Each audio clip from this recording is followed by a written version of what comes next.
Oi moçada, tudo bom? Sejam muito bem-vindos a mais uma aula de História, cujo tema é Árabes e Islamismo, tá bom? Eu sou o professor Ivo, que me dedico a ministrar aulas de História, principalmente para vestibulandos, já faz mais de 40 anos, um tempinho, né? Bom, antes da gente tocar adiante aí, não se esqueça de curtir a nossa publicação, de compartilhá-la, inscreva-se no nosso canal, como também ative o sininho, porque olha, ativando o sininho garante para você as nossas próximas aulas, beleza?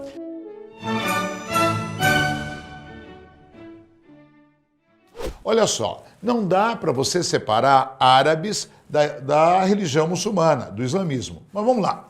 Muito bem, o islamismo, também é chamado de religião maometana, porque o profeta Maomé foi o codificador dessa religião. Como é que eram os árabes antes de Maomé, antes do islamismo? Bom, os árabes viviam na Península Arábica em tribos, tá? Havia uma ou outra cidade, como Meca, por exemplo, tá? No entanto, pessoal, não havia um Estado constituído, tá? Eles se dividiam em tribos, tá legal? Maomé nasceu na tribo dos Coraixitas. Olha só o palavrão, gente. Coraichita é nome de tribo, tá bom? Coraichita é o nome de tribo, tá? Não é facção religiosa.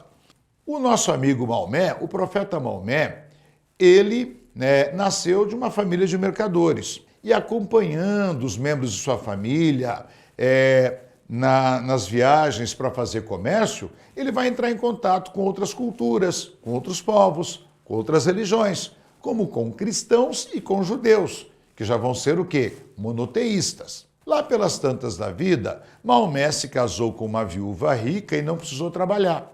Então ele começa a estudar, a refletir, e aí ele vai codificar uma religião monoteísta, que é a religião muçulmana, que é a religião islâmica ou islamismo. O islamismo, moçada, enquanto religião monoteísta, é uma religião sincrética. Olha só a palavra aí, sincrética. Por que sincrética? Porque teve influência de outras duas religiões, também monoteístas, o judaísmo e o cristianismo. Primeiro ele converteu sua esposa, depois ele passou a pregar nas ruas e ele criticava os donos do poder na cidade de Meca. Não deu outra, né? Sua cabeça vai postar prêmio. E aí, ele fugiu. Fugiu de Meca para a cidade de Medina. Essa fuga, no ano 622 da era cristã, se chama Hégira. É o marco do início do calendário religioso islâmico, tá? Em Medina, Maomé vai ter mais sorte, tá? Vai converter muita gente, não vai ser perseguido, e dali uns anos ele volta para Meca com um pequeno exército, vence os poderosos da cidade, destrói os ídolos de pedra que representavam as divindades no templo local, que era a Caaba, e aí, pessoal, Meca torna-se aí, digamos assim, a cidade sagrada dos muçulmanos. Tá? Tanto é que até hoje, entre os muçulmanos, se o muçulmano tiver condição financeira, seria ótimo ele poder peregrinar até Meca, até a cidade do profeta. Maomé montou um Estado unificado e teocrático, com princípios religiosos. Após a morte de Maomé, os muçulmanos vão se dividir em dois grupos. Tá? O grupo dos sunitas vão aceitar que o sucessor de Maomé não fosse necessariamente de sua família, mas os xiitas seguiam Ali. Ali era genro de Maomé, portanto da família do profeta. Surgiram essas duas facções, xiitas e sunitas. Tá? Pelo amor de Deus, moçada, não cai na besteira de colocar, o xiita é radical, o sunita não é. Não é isso, não estamos discutindo isso. Não cai nessa bobeira aí, isso aí chega a ser até uma blasfêmia para com a fé islâmica, uma falta de respeito, tá? O xiita, ele dizia que o sucessor de Maomé tinha que ser da família do profeta. O sunita já era mais flexível quanto a isso. Isso que é o correto. Porque aí, além de eu puxar a tua orelha porque você vai errar no vestibular, você está faltando com respeito com a cultura árabe, com a cultura islâmica, que merece respeito sim.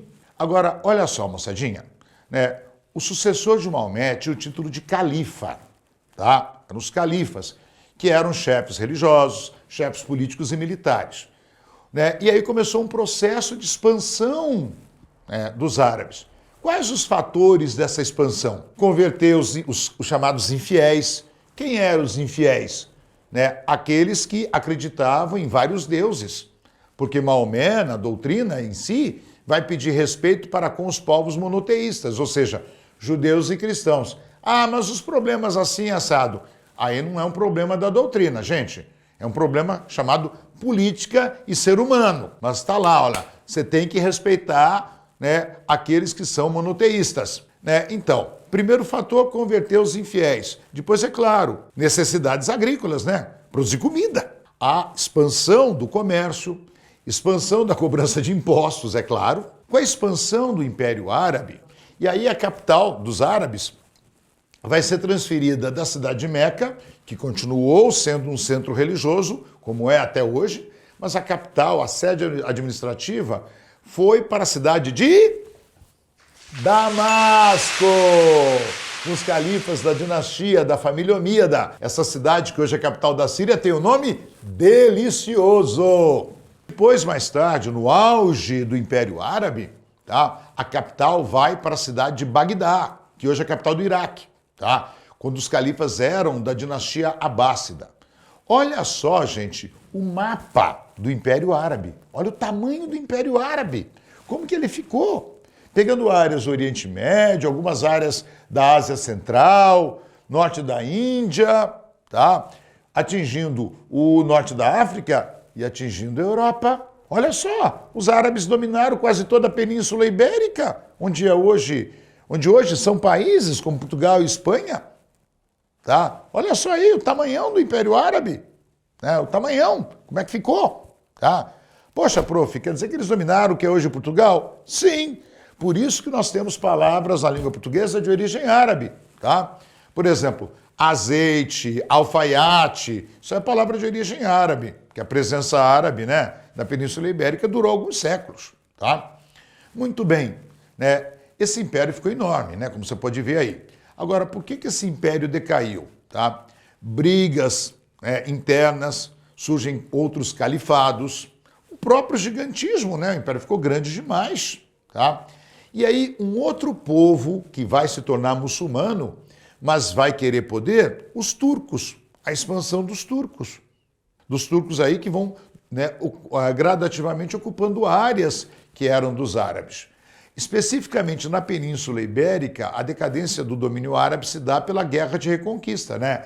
Os pequenos reinos cristãos gradativamente vão expulsando os árabes do território ibérico, tá? A doutrina islâmica, pessoal, além de ser monoteísta, vai pregar regras higiênicas na alimentação e no seu ambiente, tá? Vai defender 5 orações diárias, tá? Né? Vai ter o Alcorão como livro sagrado, tá? Essas regras higiênicas, inclusive, é a influência do judaísmo, né? Não comer carne de porco, preparar bem os alimentos, tomar banho diário, certo? Limpar o seu ambiente, não comer frutos do mar. Porque, para quem não sabe, né? Camarão, lagosta, siri, né? É meio que urubu do mar. Come todo tipo de tranqueirada, de coisa podre que tem por aí, né? Não sei se depois dessa aula você vai querer comer camarão de novo, né? E isso reflete no legado da cultura árabe. Os árabes, primeiro, né, vão preservar a obra de Aristóteles. Sim, porque enquanto para a Igreja Católica o racionalismo aristotélico era pecado, para os árabes não. Né? Os árabes vão estimular o cara a ler e escrever, para poder ler o Alcorão. Tá? Vão estimular aí as regras higiênicas. Tá? Vão trabalhar com matemática, vão trabalhar com engenharia e arquitetura, porque óbvio, né? Mexe com matemática. Tá? Vão contribuir, né, para estudos da medicina, que para o árabe dissecar cadáver, né, abrir cadáver não era pecado, como a igreja medieval pregava na época. Inclusive, gente, até hoje, né, quando você vai vender carne de animais assim para países muçulmanos, assim como você vai vender para Israel também, você tem que seguir essas regras. Tá? Se no judaísmo é kasher, né, o abate, segundo os rituais muçulmanos, é halal. Tem kasher, né, kasher é para Israel, nas suas regras de abate dos animais para judeus religiosos. Tá? E a outra palavra, halal, tá? para os muçulmanos, tá? Os frigoríficos brasileiros, né, abatem nesses dois sistemas, porque vendem tanto para Israel, certo, como para países muçulmanos. E lembre-se, moçada, se você tiver dúvida, envie aí nos comentários que a gente responde assim que possível, beleza? E lembre-se, falamos até em Damasco hoje como nome de cidade, né? Mas é isso, gente. Aula de história não é Damasco, mas é uma delícia.